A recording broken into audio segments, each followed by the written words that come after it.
So today I'm going to be discussing Remind 101. We've been using Remind 101 for a while, but I think it's important to think of different ways to use the program to really benefit your teaching.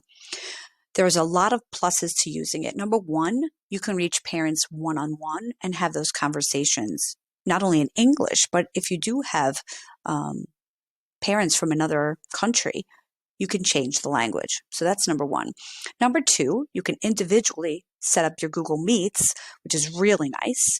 And Sign Up Genius is also something that's integrating.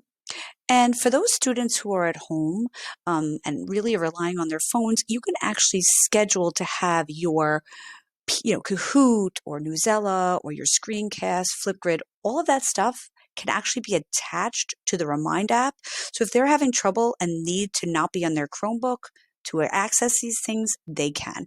And I'm going to show you how to do some of these things now. So we're going to log in. I don't want to take too much time here going over a lot of the basics, but I think some people don't really know how to really manage the program.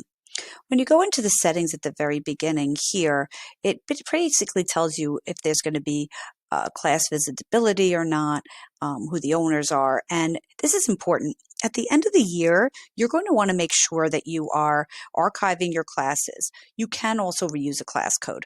I would suggest doing this at the end of every year. You can also set up your Remind 101 and add your phone number. This is a really great way to make sure you can call a parent in a safe environment. So if you want to not have your own cell phone used, I would suggest adding your phone number here. This is the people that you have. You can actually add people at any time by clicking on the Add People link. And on here, you can actually add the student name, the phone or email or secondary, but you could also separate it out by parents. So you could do the parent name, phone, or secondary email. Your other options, you could do a printable PDF. You can do some in-person instructions, or you literally can just share the link right here, copy the link, and email it directly to that person that you want to meet with. So I think that that's a really simple, easy way to do that. Next, if I go back in, I'm actually going to close this out here. I'm going to log in one more time. So adding a class is simple. You just click on the plus and you can add that class. But I also want to talk to you about the account settings here. So when you go into account settings, you're going to look here. There's notification preferences. Tells you exactly where you would want to have those devices added. And this is really, really important. All of these apps are integrated into Remind 101, which means I can share my classroom, my Drive, Meet. I can add my Sign Up Genius there. And these are other available apps that if you have accounts for these, you can add them. So if you are going to be doing SurveyMonkey and you have an account that you're dealing with, you can add them. Now, as for other integrations that may not be listed on here, and I'll show you these in a moment, you can share your Kahoot link, PBS, Newsela, Screencastify, or Flipgrid onto your Remind. And that is just another powerful way for those students to interact with you on their phone or on a Remind 101 through their Chromebook rather than through Google Classroom. And it's actually really easy to use. I'll show you that in a moment too.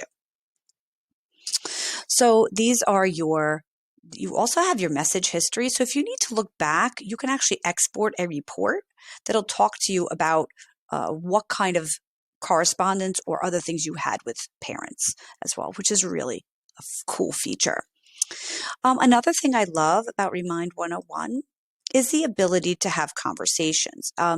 If you want to have a conversation here with multiple students, you can literally have a group conversation. Like I have one right here. I don't want to name all the names on here, but I can literally set up a group conversation. I think that's really cool. So I can add people to my group conversation, and it's pretty straightforward. So if I go like this into my leadership team, I have a conversation here already going.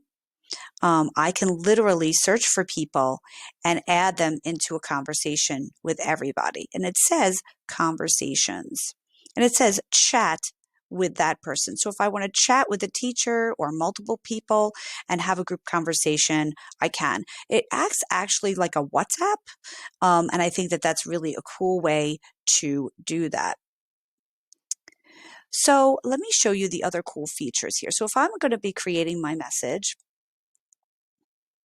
and I decide that I'm going to create a new conversation, I do that right here.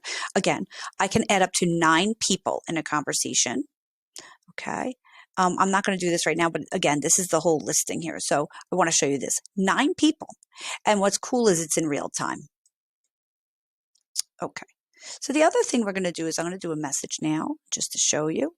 So if I was going to have my test thing, I want to continue.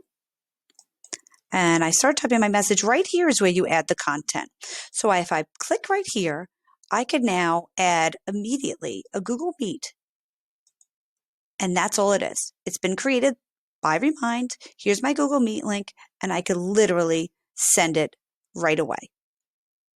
I can also translate something. So let's just say I was doing a Google Meet with a parent. I could say, hello, please click the link to meet with me. And I click here to translate. I can now translate this into any language that I like. And so for today's lesson, I'm just going to do this as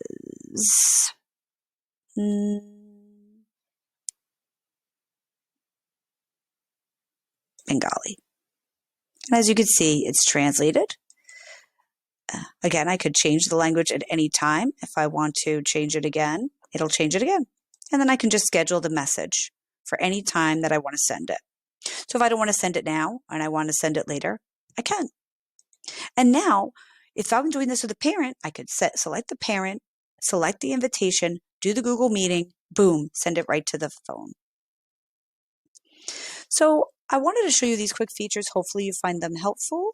And I was going to mention one other thing. So let's just say I want to do a Flipgrid.